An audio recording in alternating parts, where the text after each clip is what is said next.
అందరికీ నమస్కారం అండి. తెలుగు స్టోరీ బుక్ ఛానల్కి స్వాగతం. ఈరోజు నేను మీకు వినిపించబోతున్న కథ కొడుకు చేతిలో దారుణంగా మోసపోయిన ఓ లెక్కల మాస్టారి కథ. కథ పేరు నాన్న. రచించిన వారు విక్రమ్ సామ్రాట్ గారు. మరైతే ఈ కథను ఎక్కడా స్కిప్ చేయకుండా చివరి వరకు వినండి. నచ్చితే లైక్ చేయండి. కొత్తగా మన ఛానల్ని చూస్తున్నట్లయితే కనుక సబ్స్క్రైబ్ చేసుకోవడం అస్సలు మర్చిపోవద్దు. మరొక కథలోకి వెళ్ళిపోదామా? సమయం ఉదయం 11 గంటలు. వీధి తలుపు తీసి బయటకు వచ్చిన పూర్ణిమకు అరుగుపై ఓ వ్యక్తి కూర్చుని ఉండడం కనిపించింది. దాదాపు 60 ఏళ్ళు ఉంటాయి అతనికి. తెల్లగా సన్నగా పొడుగ్గా ఉన్నాడతను. నల్ల ప్యాంటుపై తెల్ల చొక్కా ధరించి ఉన్నాడు. పూర్ణిమ ఎవరు కావాలన్నట్టు చూసింది అతని వైపు. మా అబ్బాయి తన స్నేహితుని ఇంటిని వెతుక్కుంటూ వెళ్ళాడు, నన్నిక్కడ కూర్చోమని చెప్పాడు అన్నాడతను. అలాగే అన్నట్టు తలూపి లోపలికి వెళ్ళింది పూర్ణిమ. ఓ గంట తర్వాత మళ్ళీ బయటకు వచ్చి చూస్తే ఆయన ఇంకా అక్కడే కూర్చుని ఉండడం కనిపించింది. బయట ఎండ తీవ్రంగా ఉండడంతో అతను చెమటతో తడిసిపోయి ఉన్నాడు. ముఖం వాడిపోయింది. అరే, ఎంతసేపు అలా ఎండలో కూర్చుంటారు, లోపలికొచ్చి కూర్చోండి అంటూ సిటౌట్లో కుర్చీ తెచ్చి వేసింది. ఆయన కూర్చున్నాక తాగడానికి నీళ్ళిచ్చింది. తర్వాత రస్నా కల్పించింది. ఎందుకమ్మా నీకు శ్రమ అంటూ మొహమాట పడుతూనే తీసుకున్నాడు. ఇందులో శ్రమేం లేదు, మీ అబ్బాయి ఇంకా రాలేదా? లేదమ్మా, ఈ కాలం పిల్లలు సుకుమారులు కదా, ఈ ఎండకు కళ్ళు తిరిగి పడిపోయాడేమోనని నాకు ఆందోళనగా ఉంది. మీ అబ్బాయి సెల్ నెంబర్ మీ దగ్గర లేదా? ఇందులో ఉందమ్మా, నేను చూస్తే కనబడలేదు, నువ్వు చూడు, రాజు అనుంటుంది. జేబులో నుంచి మొబైల్ ఫోన్ తీసి ఆమెకిస్తూ అన్నాడు. ఆమె చూసి, కాంటాక్ట్స్లో ఏ నంబరు లేదండి, అన్నీ ఎరేజ్ అయిపోయినట్లున్నాయి అంది. అజ్ఞానంతో ఏదో ఒకటి నొక్కేస్తుంటాను, ఇలాంటి సమయంలో ఇబ్బంది పడుతూ ఉంటాను అన్నాడు సిగ్గుపడుతూ. మీరెక్కడి నుంచి వచ్చారు అని అడిగింది పూర్ణిమ. ముంబై నుంచి. నన్ను తిరుమల తీసుకెళ్తానని నా బిడ్డ ఇక్కడికి తీసుకొచ్చాడు. తిరుమలలో పనిచేసే తన స్నేహితుడు ఇక్కడున్నట్ట. అతని సెల్ నెంబర్ వీడి దగ్గర లేదు, అందుకే ఇల్లు వెతుక్కుంటూ వెళ్ళాడు. ఆ స్నేహితుడి పేరు మీకు తెలుసా? తెలుసు, వెంకటరమణ అని చెప్పాడు. అవునా, ఆ పేరు గల వాళ్ళు చాలామంది ఉన్నారు ఈ వీధిలో అంది పూర్ణిమ నవ్వుతూ. అతను అలాగా అన్నట్టు చూశాడు ఆమె వైపు. మీ అబ్బాయి ముంబై లాంటి పెద్ద సిటీలో ఉంటున్నాడు కాబట్టి ఈ తిరుపతి లాంటి చిన్న టౌన్లో తన స్నేహితుని ఇల్లు తేలిగ్గానే కనుక్కోగలలేండి అంది పూర్ణిమ. మధ్యాహ్నం 2 గంటలకు పూర్ణిమ భర్త బాలరాజు ఇంటికొచ్చాడు. భార్యతో మాట్లాడుతున్న వ్యక్తిని చూడగానే, మీరు రాఘవయ్య మాస్టర్ కదూ అని అడిగాడు బాలరాజు. అవును, మీరు? లేచి నిలబడి అడిగాడు అతను. రాజమండ్రిలోని విజ్ఞానదీప్తి హైస్కూల్లో మీరు నాకు లెక్కల మాస్టారు. రాజమండ్రిలోనే కాక చుట్టుపక్కల ఊర్లలో కూడా మ్యాథ్స్లో మీ టీచింగ్కి మంచి పేరుండేది. నేను బ్యాంకులో ఉద్యోగం తెచ్చుకున్నది మీ టీచింగ్ వల్లనే. లోపలికి రండి మాస్టారు అని ఇంట్లోకి నడిచాడు బాలరాజు. తర్వాత భార్యతో, ఆయనకు భోజనం పెట్టావా అని అడిగాడు. లేదు, ఆయన మీ మాస్టర్ అని నాకు తెలియదు కదండీ. అయితే ఎండకు బాగా వడిలిపోతే రస్నా కల్పించాను. వెరీ గుడ్, పద మా ఇద్దరికీ వడ్డించు. భోజనం చేస్తూ పూర్ణిమ ద్వారా జరిగింది విన్నాడు బాలరాజు. మీరు ఆందోళన పడకండి, మీ అబ్బాయి తన స్నేహితుని ఇల్లు కనుక్కోలేకపోవడం వల్ల అతని ఆఫీస్కి ఫోన్ చేసే ప్రయత్నాల్లో ఉండి ఉండొచ్చు. అవును, మీరు ముంబై ఎప్పుడు వెళ్ళారు మాస్టారు అన్నాడు బాలరాజు రాఘవయ్యతో. మా రాజేష్ చదువు పూర్తయిన వెంటనే ముంబైలో వాడికి ఉద్యోగం దొరికింది. కొన్నాళ్లకు వాడితో పనిచేసే అమ్మాయిని ప్రేమించి పెళ్లి చేసుకున్నాడు. మాకు చెప్పకుండా పెళ్లి చేసుకున్నందుకు మేము చాలా బాధపడ్డాం. కొన్నాళ్ళు అతను మాతో మాట్లాడలేదు. అంతలో నా భార్య మరణించింది. అప్పుడు రాజమండ్రి వచ్చిన రాజు నన్ను తన దగ్గరికి వచ్చేయమన్నాడు.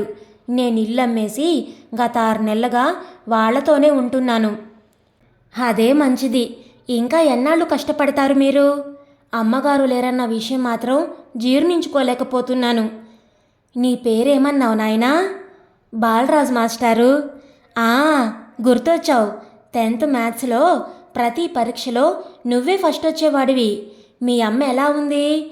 తండ్రి లేని నిన్ను తనే అన్నీ అయి పెంచింది. పెళ్ళిళ్ళలో ఫంక్షన్స్లో వంటలు చేస్తూ ఆ వచ్చిన డబ్బులతో నిన్ను చదివించింది. నువ్వు ప్రయోజకుడివయ్యాక చాలా సంతోషించుంటుంది. బాలరాజు ఆశ్చర్యంగా చూస్తూ, మీకెంత గుర్తు మాస్టారు? నాకు ఉద్యోగం వచ్చిన రోజు అమ్మ ఎంత సంతోషించిందో. పూర్ణిమతో నా పెళ్ళి తనే దగ్గరుండి జరిపించింది. ఇక తను చేయాల్సిందేమీ లేనట్టు వెళ్ళిపోయింది. అయ్యో పాపం అన్నాడు బాధగా రాఘవయ్య. అమ్మ పెళ్ళిళ్లకు పక్క ఊర్లకు వెళ్ళిన రోజుల్లో నాకు భోజనం పెట్టిందెవరో తెలుసా పూర్ణ? మాస్టారి భార్య పార్వతమ్మ. నాకు ఇంకో అమ్మ ఆవిడ. నా పరిస్థితిని గమనించిన మాస్టారు ఓ చీటీలో వీడికి అన్నం పెట్టు అని రాసి నా చేత వాళ్ళింటికి పంపించేవారు. తర్వాత క్రమంగా ఆ చీటీల అవసరం లేకపోయింది. నన్ను చూడగానే ఆవిడ కంచం డైనింగ్ టేబుల్పై పెట్టేది. నేనెంత చేస్తే వీరి రుణం తీర్చుకోగలను? కన్నీళ్లతో అన్నాడు బాలరాజు. సహాయం పొందిన వాళ్ళు ఆ తర్వాతి రోజుల్లో దాని గురించి గుర్తు చేసుకోవడం, ప్రస్తావించడం నామోషీగా భావించే రోజులివి. కృతజ్ఞత అన్న పదం కనుమరుగవుతున్న కాలం ఇది. చిన్న చిన్న సహాయాల్ని నువ్వు పదే పదే ప్రస్తావించడం నీలోని సంస్కారానికి నిదర్శనం అన్నాడు రాఘవయ్య. ఆ రోజు సాయంత్రం బ్యాంకు నుంచి ఇంటికి వచ్చిన బాలరాజు రాజేష్ ఇంకా రాలేదని తెలిసి ఆశ్చర్యపోయాడు. రాఘవయ్య చాలా డీలాపడి ఉండడం చూసి, మీరు అధైర్యపడకండి మాస్టారు, నా బావమరిది ముంబైలోనే ఉన్నాడు. ఈ ఆదివారం మీ ఇంటికి వెళ్ళి మీ కోడలతో మాట్లాడి విషయం కనుక్కురమ్మంటాను. వాళ్ళిద్దరి ఫోన్ నంబర్లు తీసుకోమంటాను. అక్కడ అడ్రస్ మీకు తెలుసు కదా అని అడిగాడు. తెలుసన్నట్టు తలూపాడు రాఘవయ్య. మీ అబ్బాయి క్షేమంగానే ఉంటాడు. ఈ ఇల్లు కూడా మీ అబ్బాయి ఇల్లే అనుకోండి. మీకు ఇష్టమైనన్ని రోజులు మీరు మాతో ఉండొచ్చు అన్నాడు బాలరాజు. ఏదో ఆలోచిస్తూనే తలూపాడు రాఘవయ్య. ఆ రోజు రాత్రి రాఘవయ్యతో నెమ్మదిగా చెప్పాడు బాలరాజు. మా బావమరిది ఇందాకే ఫోన్ చేశాడు మాస్టారు. మీ అబ్బాయి నిన్న ఉదయం ముంబై చేరాడట. ఈరోజు ఉదయం వాళ్ళు ఇల్లు ఖాళీ చేసి ఇంకో ఇంటికి వెళ్ళిపోయారట. వాళ్ళిద్దరూ ఆరోగ్యంగా ఆనందంగానే కనిపించారట. కొత్తింటి అడ్రస్ ఇరుగు పొరుగు వాళ్ళెవరికీ ఇవ్వలేదట. ఏం మాట్లాడకుండా ఉండిపోయాడు రాఘవయ్య. జరిగింది అర్థం చేసుకోవడానికి కొంతసేపు పట్టింది అతనికి. తర్వాత బోరున ఏడవసాగాడు. అతన్ని ఎలా సముదాయించాలో అర్థం కాక బొమ్మల్లా కూర్చుండిపోయారు పూర్ణిమ, బాలరాజు. రాజు, ఇందుకేనా నన్ను ముంబై రమ్మని పిలిచింది? మీ ప్రేమంతా నటనేనా? మీ ప్రేమ నా డబ్బు మీదే అయితే ఆ విషయం రాజమండ్రిలోనే చెప్పి ఉంటే సంతోషంగా ఇల్లమ్మేసి నీ చేతిలో పెట్టేవాణ్ణి కదరా. తండ్రిని వదుల్చుకున్న పాపం నీకంటకుండా ఉండేది కదరా అంటూ మళ్ళీ ఆడవసాగాడు రాఘవయ్య. బాలరాజు ఆయన భుజంపై చెయ్యి వేసి, మాస్టారు ఏడవకండి ప్లీజ్ అన్నాడు అనునయంగా. డబ్బులు తీసుకున్నందుకు, నన్ను వదుల్చుకున్నందుకు నేను ఏడవడం లేదు బాలరాజు. వ్యక్తిగా వాడింత దిగజారిపోయాడే అన్న బాధతో ఏడుస్తున్నాను అన్నాడు రాఘవయ్య.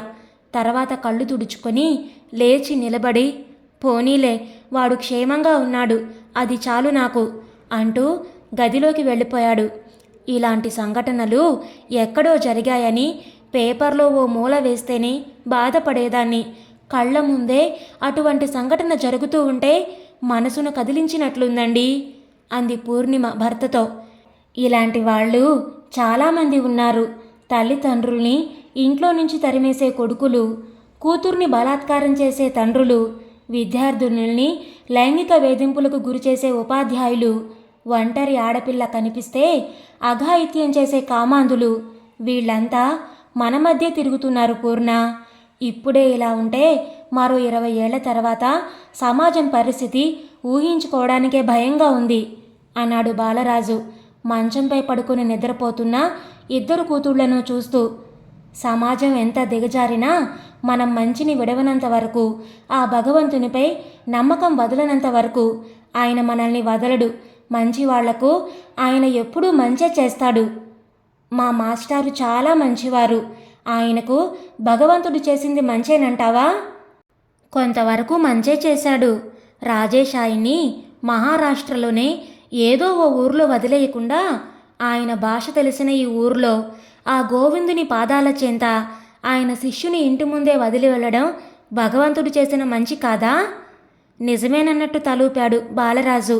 భార్య మాటలు విన్నాక ఆ మాటల్లోని అంతరార్థం అర్థమైన తర్వాత అతని మనసులోని అలజడి తగ్గింది. మీ మాస్టారు ఆయన భార్య మంచివారన్నారు కదా, మరి వారి కొడుకు ఎందుకు ఇలా తయారయ్యాడు? మీకు బాల్యం నుంచి నేర్పించిన మంచితనం అతనికి నేర్పుంటారు కదా అని అడిగింది పూర్ణిమ. సత్సాంగత్యం కంటే చెడు సాంగత్యం మనిషిపై తీవ్ర ప్రభావం చూపుతుంది. రాజేష్పై భార్య ప్రభావం ఉండి ఉండొచ్చు. భార్య మాటలకు విలువిచ్చే పురుషుడంటే నాకు గౌరవం. అయితే తన విచక్షణా జ్ఞానం ఉపయోగించకుండా భార్య చెప్పిన ప్రతి మాటకు తలూపే పురుషుడంటే నాకు అసహ్యం. జరిగిందేదో మనకి తెలీదు. నిజానిజాలు తెలియకుండా మనం ఎవరిని విమర్శించకూడదు. ఏది ఏమైనా సభ్య సమాజం తలదించుకునే విధంగా రాజేష్ ప్రవర్తించాడు. ఇందుకు అతను మూల్యం చెల్లించుకోక తప్పదు. అతన్ని మాస్టారు క్షమించినా భగవంతుడు క్షమించడు అంది పూర్ణిమ. దాదాపు ఏడాది తర్వాత ఓ సాయంత్రం ఇంటి బయటి అరుగు దగ్గర తచ్చాడుతున్న వ్యక్తిని చూసి, ఎవరు కావాలండి అని అడిగింది పూర్ణిమ. అతను ఆమె దగ్గరకొచ్చాడు. తెల్లగా అందంగా ఉన్నాడతను. గడ్డం పెంచుకొని దీనంగా కనిపిస్తున్నాడు. మా నాన్నను ఏడాది క్రితం ఈ అరుగు మీద కూర్చోబెట్టి వెళ్ళాను. మీరాయన్ని చూశారా అని అడిగాడామెని. మీ పేరు రాజేషా అని అడిగింది పూర్ణిమ. వెంటనే అతని కళ్ళు మెరిశాయి. అవును, మీరాయన్ని చూశారా? ఆయన ఇప్పుడు ఎక్కడున్నారు అని ఆత్రంగా అడిగాడు. లోపలికి రండి అంటూ ఇంట్లోకి దారి తీసింది పూర్ణిమ. అతను సోఫాలో కూర్చున్నాక, ఏడాది క్రితం వదిలిపెట్టి వెళ్ళి ఇంత తొందరగా వచ్చేశారే అంది వెటకారంగా. వినాశకాలే విపరీత బుద్ధి అని ఊరికే అన్నారా? ఏమిటండి ఆ విపరీత బుద్ధులు? ఒకటా రెండా ఎన్నని చెప్పమంటారు? అమ్మా నాన్నలకు చెప్పకుండా నేను రిషితను పెళ్లి చేసుకోవడం, విషయం తెలిసి అమ్మ తిడితే వాళ్లతో సంబంధం తెంచేసుకోవడం, అమ్మను వ్యధకు గురిచేసి ఆమె చావుకు కారణం కావడం, అంతటితో ఆగి ఉంటే బావుండేది. అమ్మ చావు కబురు విని రాజమండ్రి వచ్చిన నాకు నాన్న ఇంటిపై కన్ను పడింది. నాన్న ఇల్లు అమ్మి నా దగ్గరకొచ్చేస్తే ఎలాగోలా ఆ డబ్బు ఆయన నుంచి తీసుకొని నా స్నేహితులతో కలిసి ఎన్నాళ్లుగానో నేను అనుకుంటున్న రియల్ ఎస్టేట్ బిజినెస్ చేయొచ్చనుకున్నాను. అక్కడ నా స్నేహితుల్ని విచారిస్తే ఇల్లు 30 లక్షలు చేస్తుందని చెప్పారు. నాన్నను ఇల్లమ్మి ముంబై వచ్చి మాతో ఉండమని కోరాను. ఆయన అమాయకంగా ఒప్పుకున్నారు. నాన్న మాతో ఉండడానికి రిషితను ఒప్పించేసరికి నా తల ప్రాణం తోక్కొచ్చింది. 6 నెలల్లో ఆయన్ని తిప్పి పంపిస్తానని ఆమెకు మాటిస్తే ఒప్పుకుంది. ఆ 6 నెలలు ఆయన్ను చాలా బాగా చూసుకుంటున్నట్లు నటించాం. తర్వాత ఇల్లు కొనడానికి 30 లక్షలు తక్కువ పడిందని చెప్తే ఆయన తన బ్యాంకు డిపాజిట్లు క్యాన్సిల్ చేసి ఆ 30 లక్షలు ఇచ్చారు. ఆ డబ్బు నేను వ్యాపారంలో పెట్టాను.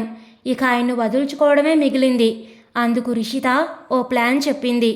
తిరుమల కొండకు తీసుకెళ్తానని ఆయన్ని తిరుపతికి తీసుకొచ్చి మీ ఇంటి అరుగు మీద కూర్చోబెట్టి నా స్నేహితుణ్ణి వెతకడానికి వెళుతున్నానని ఆయనకి చెప్పి నేను బయలుదేరి ముంబై వెళ్ళిపోయాను. అందుకు ముందు రోజు రాత్రి ట్రైన్లో ఆయన నిద్రపోతున్నప్పుడు ఆయన సెల్ తీసుకొని మమ్మల్ని ఆయన మళ్ళీ కాంటాక్ట్ చేసే అవకాశం లేకుండా కాంటాక్ట్స్, మెసేజెస్ అన్నీ డిలీట్ చేశాను. ముంబై రాగానే ఆయన మళ్ళీ మమ్మల్ని చేరకుండా ఉండేందుకు ఇల్లు ఖాళీ చేసేశాను. అయితే మనం చేసిన పాపం మనల్ని తప్పక వెంటాడుతుందని పెద్దలు చెప్పే మాట నా విషయంలో రుజువైంది. 30 లక్షలు తీసుకున్న నా స్నేహితుడు నన్ను మోసం చేశాడు. నా భార్య నన్ను వదిలి నన్ను మోసం చేసిన వాడితో వెళ్ళిపోయింది. డబ్బును భార్యను కోల్పోయిన బాధతో ఉద్యోగానికి న్యాయం చేయలేకపోయాను. ఫలితంగా నా ఉద్యోగం పోయింది. నేను ఒంటరివాణ్ణయ్యాను.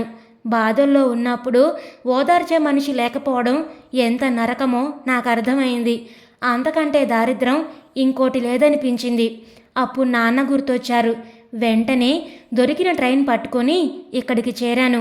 నాన్న మంచితనం వల్ల, ఆయన చేసిన మంచి పనుల వల్ల ఆయన ఎక్కడో ఒకచోట క్షేమంగా ఉంటారన్న నమ్మకంతో వచ్చాను. ఆయన ఎక్కడున్నారు? ఆయన కాళ్ళ మీద పడి క్షమాపణ వేడుకుంటే గాని నాకు మనశ్శాంతి ఉండదు. చెప్పండి ప్లీజ్. మీరు ఆయనకిచ్చిన షాక్ను ఆయన తట్టుకోలేకపోయారు. మీరు ఆయన్ను ఇక్కడ వదిలి వెళ్ళిన వారం రోజులకే మరణించారు అంది పూర్ణిమ.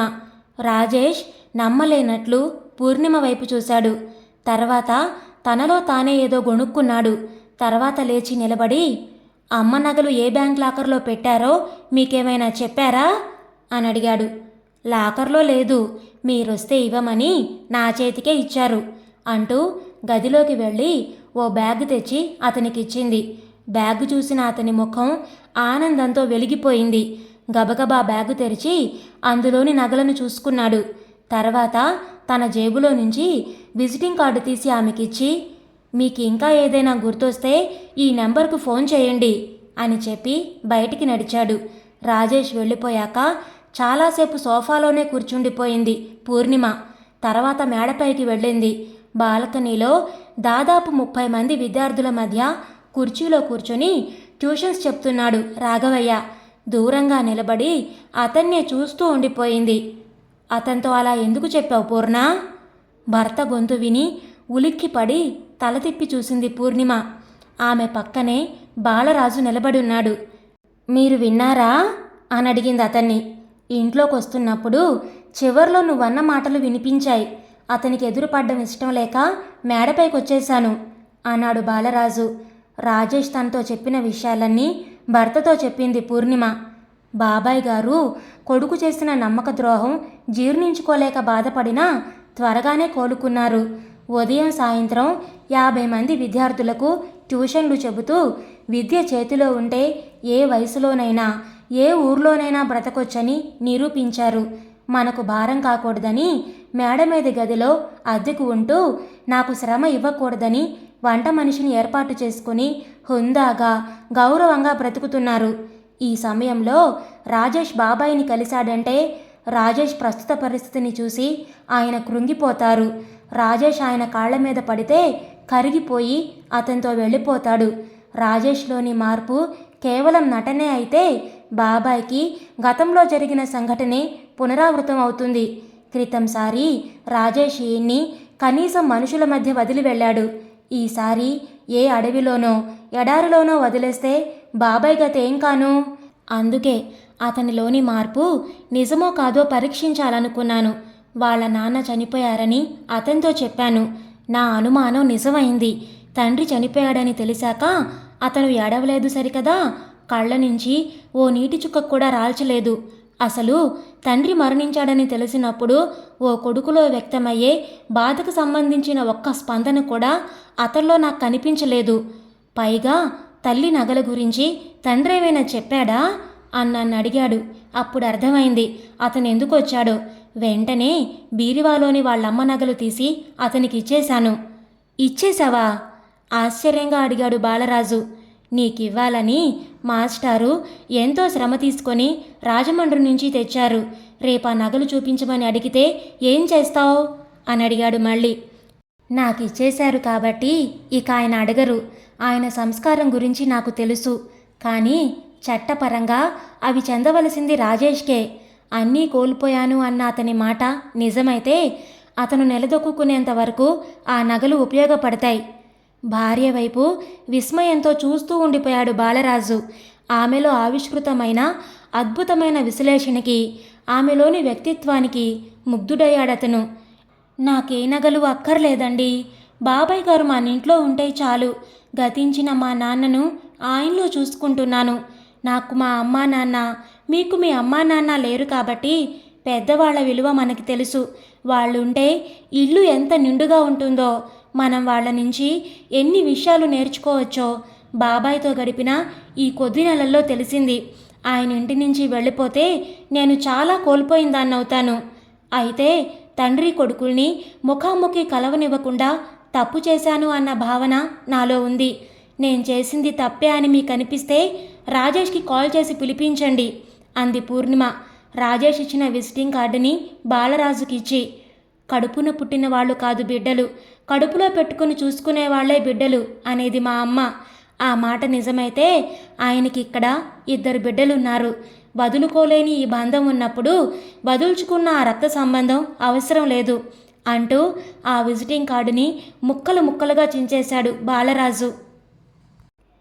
ఇదండి ఈరోజు కథ. ఈ కథను గురించిన మీ విలువైన అభిప్రాయాలను కామెంట్స్లో తప్పకుండా తెలియచేయండి. ఇంత మంచి కథను మనకు అందించిన విక్రమ్ సామ్రాట్ గారికి మనందరి తరపు నుంచి ప్రత్యేకమైన ధన్యవాదాలు తెలియచేసుకుంటున్నానండి. మరి ఈ కథ మీకు నచ్చిందా? నచ్చితే లైక్ చేయండి, షేర్ చేయండి. అలాగే కొత్తగా మన ఛానల్ని చూస్తున్నట్లయితే కనుక సబ్స్క్రైబ్ చేసుకోవడం ద్వారా ఇలాంటి మరెన్నో మంచి మంచి కథలను మన ఛానల్ ద్వారా వినవచ్చు.